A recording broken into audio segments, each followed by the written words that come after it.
कि वसुदेव जी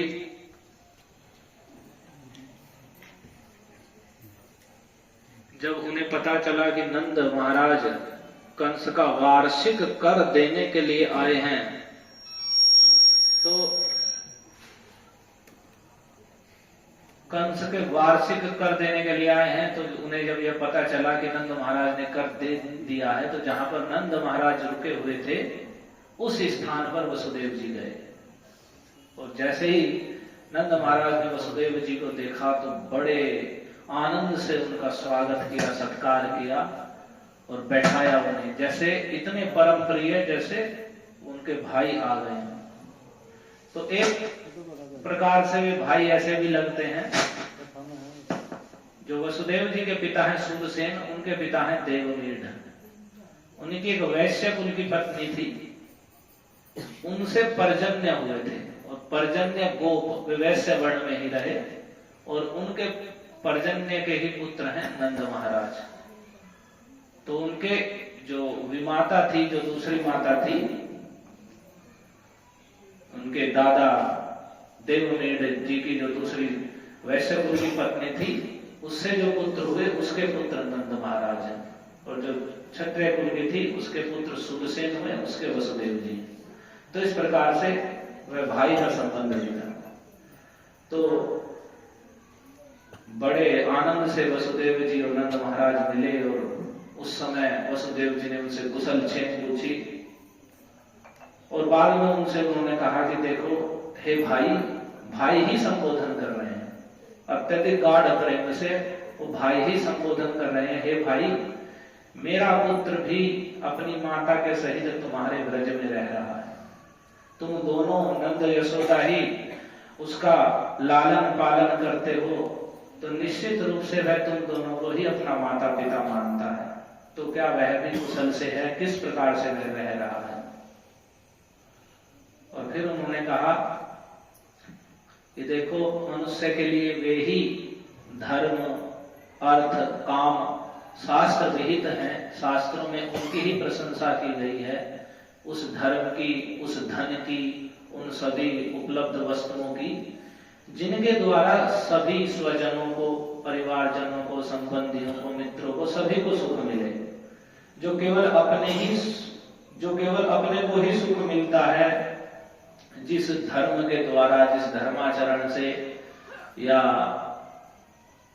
जिस धन संपत्ति आदि के द्वारा और परिजन स्वजन दुख झेलते रहते हैं, तो वैसा धर्म, अर्थ और काम हितकारी नहीं है, उसमें कल्याण होने वाला नहीं है, उससे वह व्यक्ति भी दुखी ही रहता है।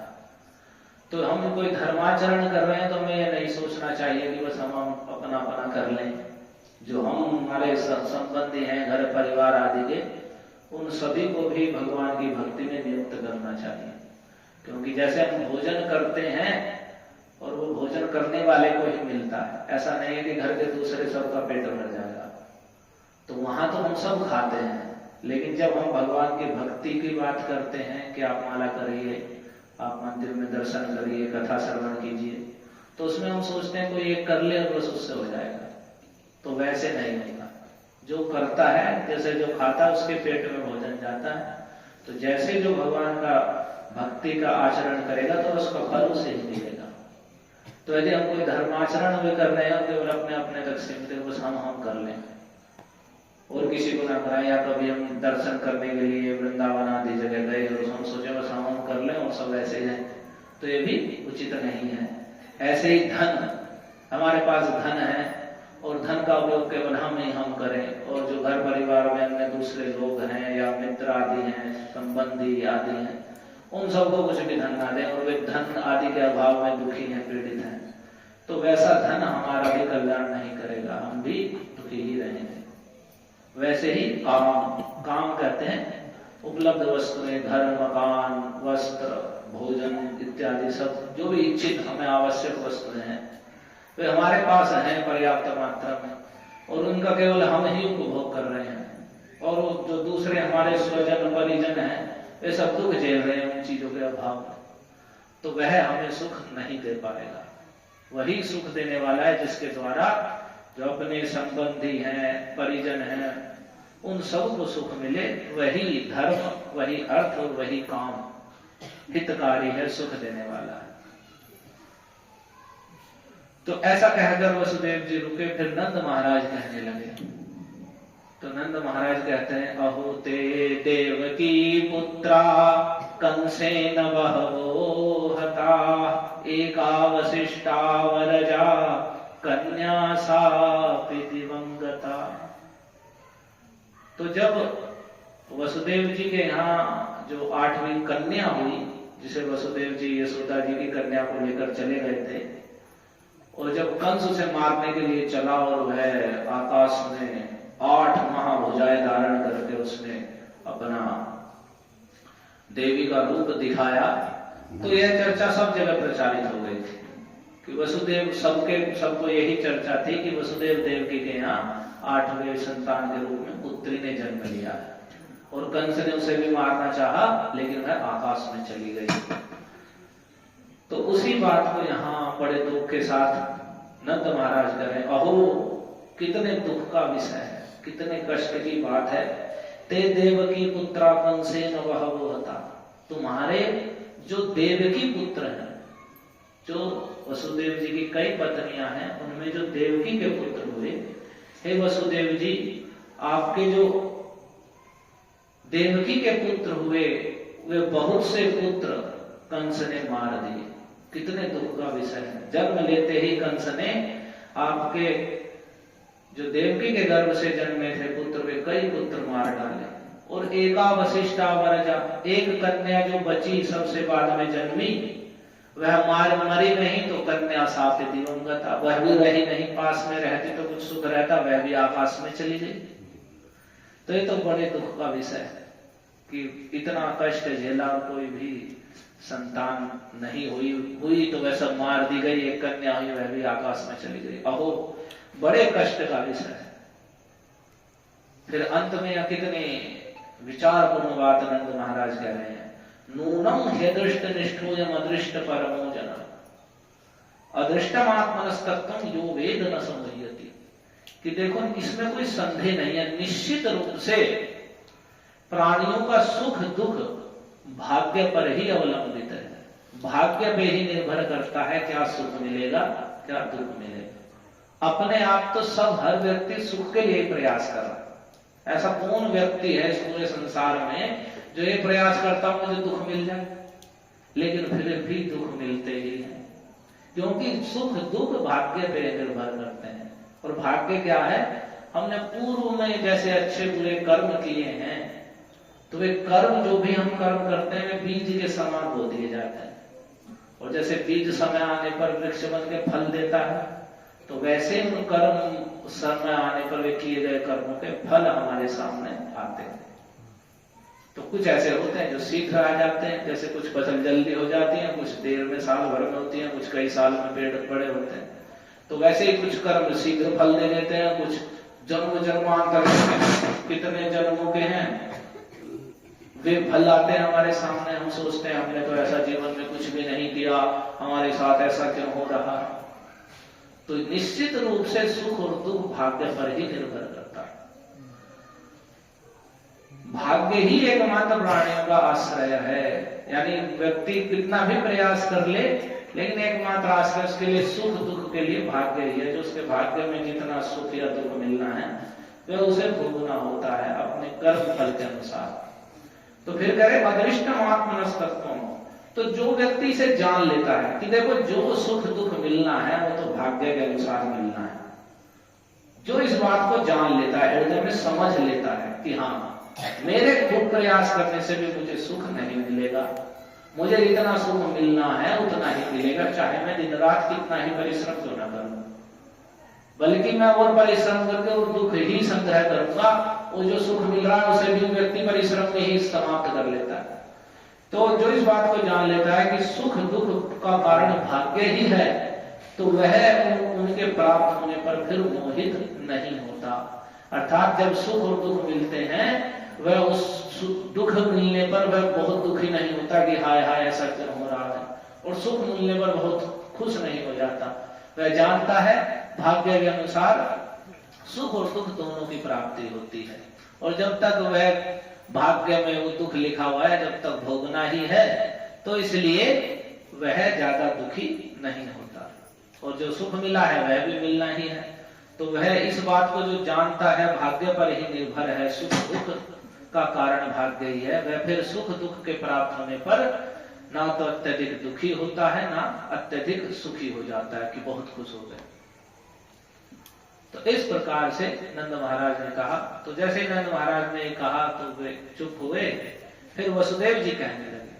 वसुदेव जी बड़े सतर्क हैं इस बात को लेकर के, बड़े सक्रिय हैं कि जो नंद महाराज के यहाँ पुत्र हैं बलराम रह रहे हैं और दूसरा भी पुत्र है, और वे जानते हैं कि उस समय जो देवी कन्या जो आकाश में गई उसने कह दिया कंस को कि तुझे मारने वाला कहीं और जन्म ले चुका है। तो निश्चित रूप से वे जानते थे कि कंस ऐसे नहीं है, कंस के जितने मंत्री हैं सब महाअसुर हैं, एक के एक असुर। तो पीछे वर्णन भी आया है भागवत में, जैसे ही कंस ने अपने मंत्री इन सबको बुलाया, अघासुर बकासुर पूतना आदि ये सब उसके मंत्री थे, जितने भी असुर राक्षस थे सब कंस के मंत्री थे। तो जिसके मंत्री भी सब असुर हैं तो उसे सही शिक्षा तो कभी मिलेगी नहीं।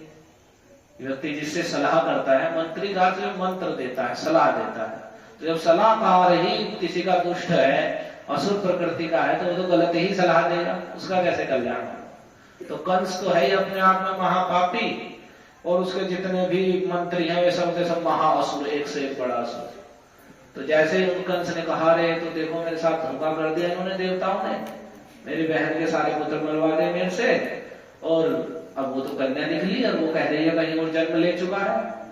तो ये सारे असुर कहने लगे अरे महाराज आप घबराइए मत, क्यों घबरा रहे हैं, आज से 10 दिन के भीतर या उससे बड़े या महीने भर के जितने भी बालक जन्मे होंगे ना, जितने नगर में, जितने गांवों में, जितने ब्रज में, सब बालकों को हम मार देंगे, आप भय मत करिए।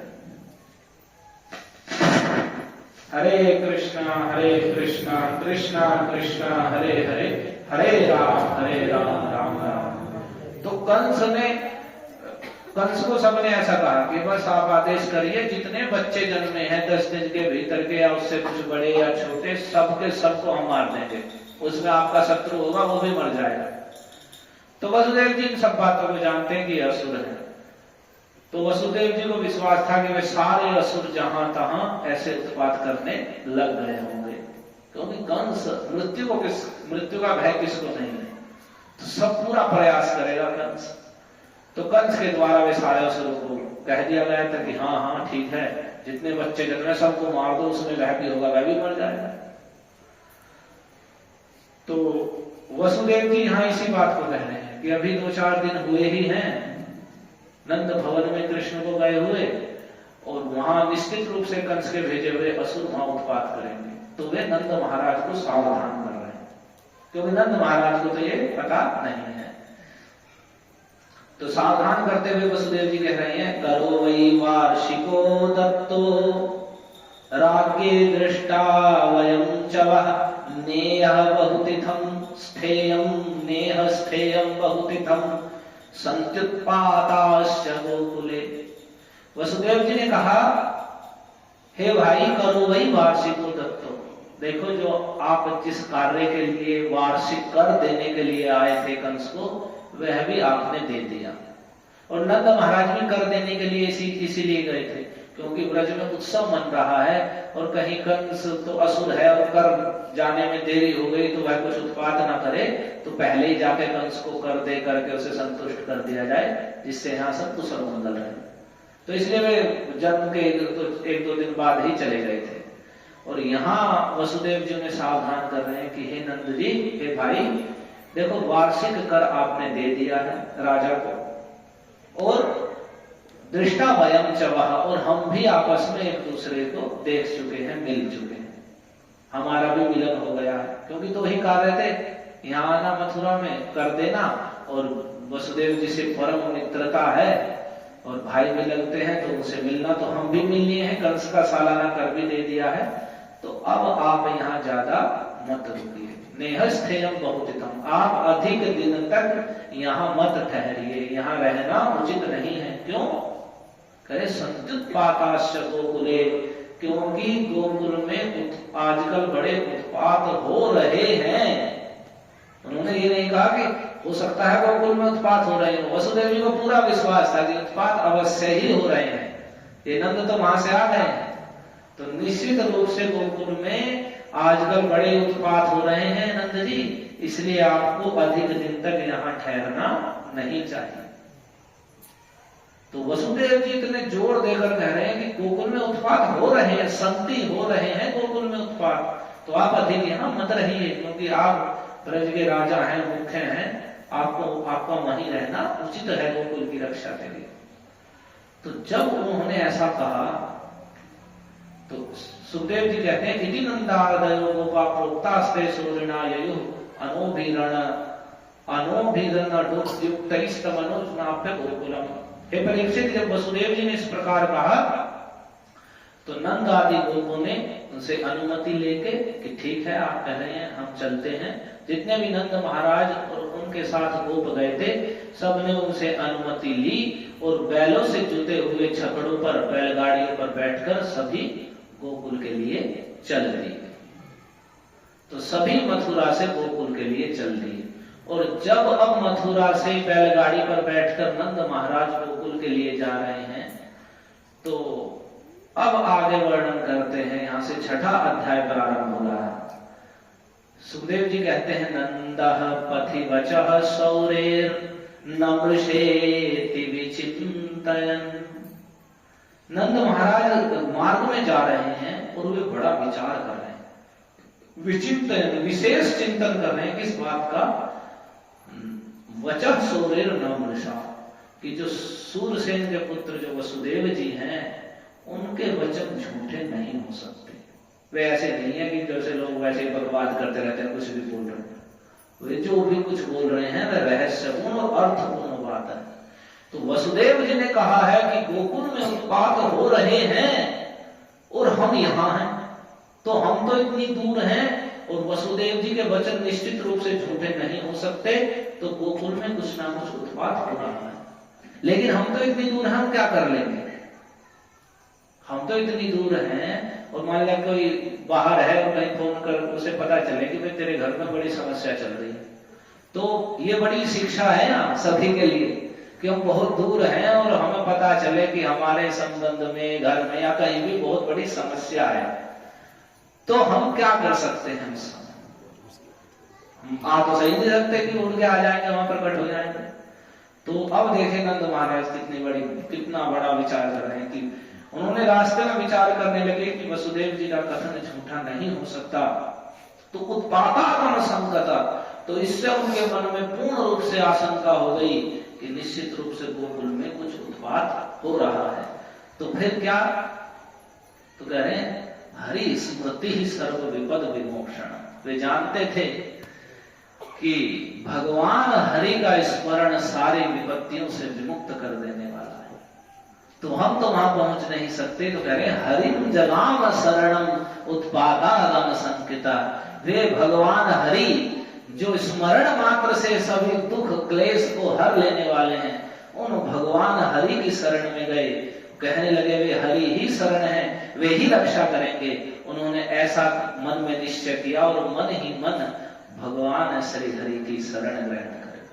हरि शरणम श्री हरि शरणम, कि हरि ही शरण कहते आश्रय को, कि वे हरि ही एकमात्र आश्रय हैं। हरि स्मृति ही सर्व विपद विमोक्षणम, उनका स्मरण ही सारी विपत्तियों से मुक्त कर देने वाला। तो उन्हीं भगवान हरि की वे शरण में गए। तो वे हरि का तात्पर्य नंद महाराज के लिए यहाँ कि जो नारायण है, विष्णु है, उनकी शरण में गए। तो वे ही नारायण, उनके वहां हरि उनके गोकुल में ही है। तो उधर नंद महाराज ने स्मरण कर लिया, तो वे हरि तो रक्षा के लिए गोकुल में पहले से वे ही विद्यमान है। तो इधर क्या होता है, अब नंद महाराज तो वहां मन ही मन हरि शरणम कर रहे हैं, हरि की शरण में है कि भगवान ही रक्षा करेंगे, और भगवान के नामों का कीर्तन करते हुए वहां से चल रहे हैं बैलगाड़ी में गोकुल की ओर। अब इधर क्या होता है, कंसेन प्रहिता घोरा पूतना बाल घातिनी शिशुंश्चार निघ्नन्ति पुरग्राम व्रजादिषु। तो पूतना बाल घातिनी घोरा, एक पूतना नाम की बड़ी घोर बड़ी भयानक राक्षसी थी और उसका काम ही था बाल घातिनी, बच्चों को मारना ही उसका कार्य था।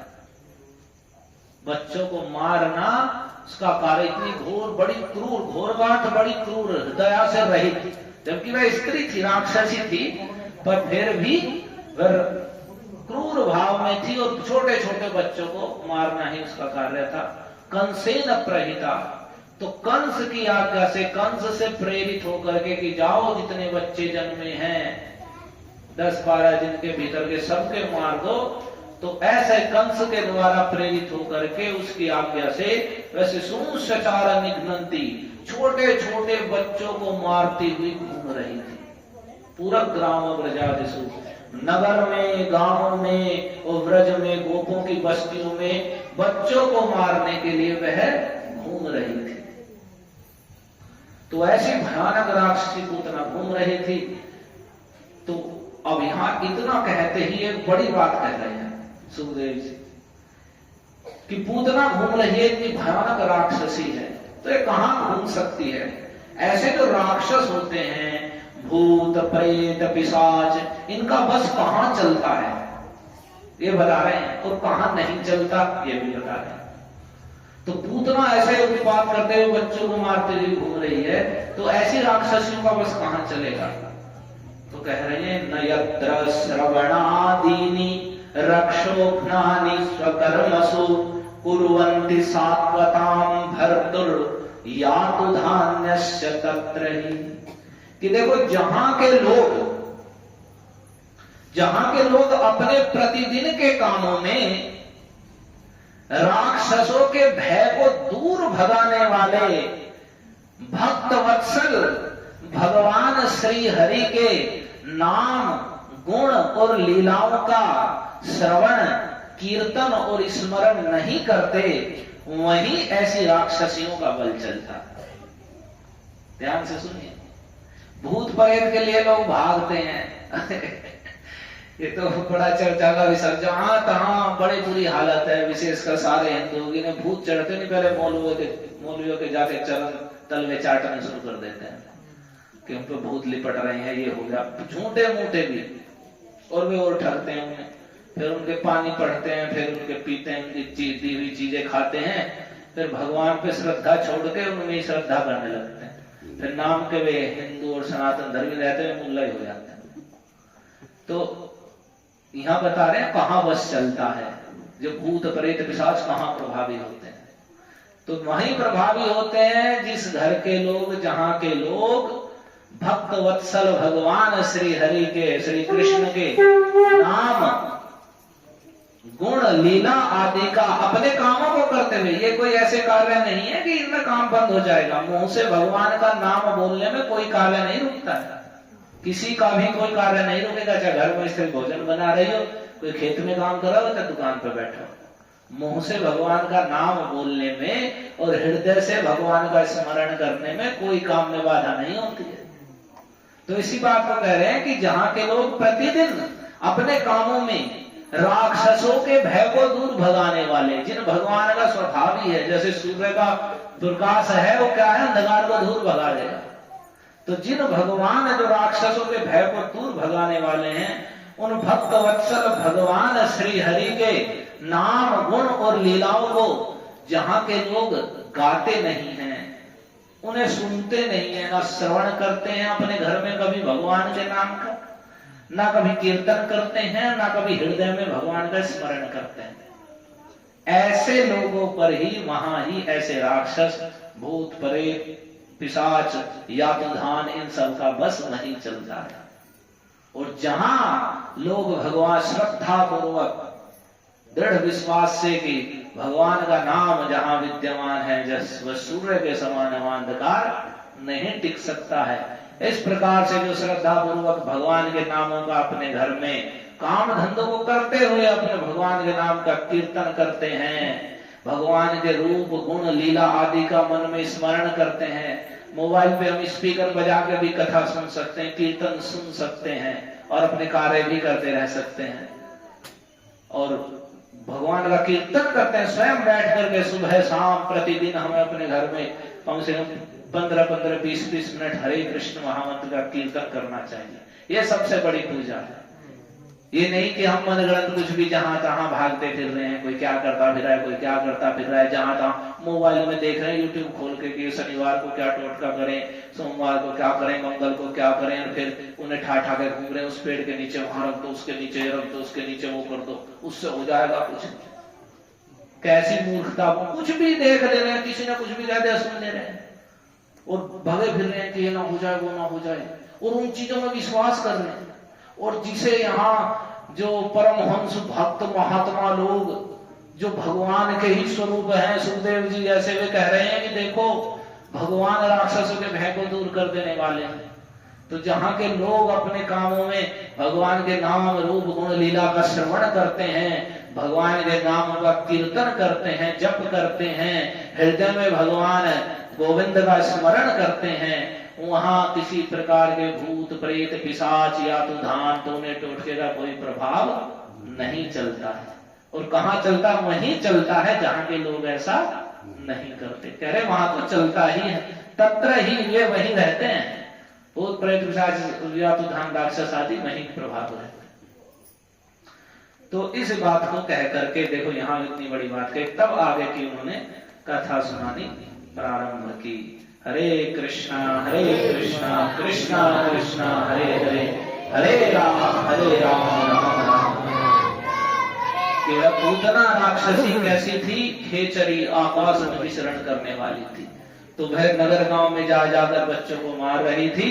तो वह एक दिन नंद महाराज के गोकुल में आ गई, और गोकुल में आई तो माया से उसने, वह कामचारिणी थी, इच्छानुसार कुछ भी रूप धारण कर सकती थी, तो उसने अपनी माया से सुंदर स्त्री का रूप धारण किया। ऐसी सुंदर स्त्री का कि सब ब्रज के गोप स्त्री पुरुष बच्चे सब देखकर आश्चर्यचकित थे।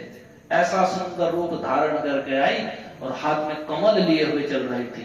तो ब्रज के गोप गोपियों ने यही समझा कि ये लक्ष्मी जी अपने पति का दर्शन करने के लिए आए, नंद भवन में लक्ष्मीपति हैं, उनका दर्शन करने के लिए। ऐसा सुंदर रूप धारण करके वह पूतना आई। तो आगे की कथाएं हम कल सुनेंगे। हरे कृष्णा कृष्णा कृष्णा हरे हरे, हरे राम राम राम हरे। तो आपने मुख्य दो बातें सुनी आज कि हरि स्मृति सर्व विपद विमोक्षणम,